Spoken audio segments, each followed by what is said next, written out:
সন্ধ্যার সময় পোহা আর চা বানিয়েছে আমার দিদি। কড়াইতে তেল দিয়ে সর্ষে দিয়ে আদা দিয়ে দিচ্ছে,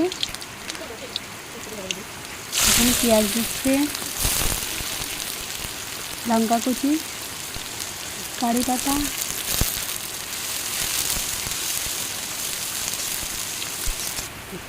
জিরাগুলো আগে ধুয়ে রেখেছে, এখন দিয়ে দিচ্ছে।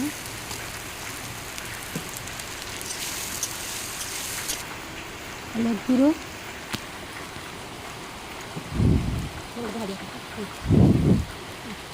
নুন, চিনি। পোহা হয়ে গেছে, নামিয়ে নিয়েছে।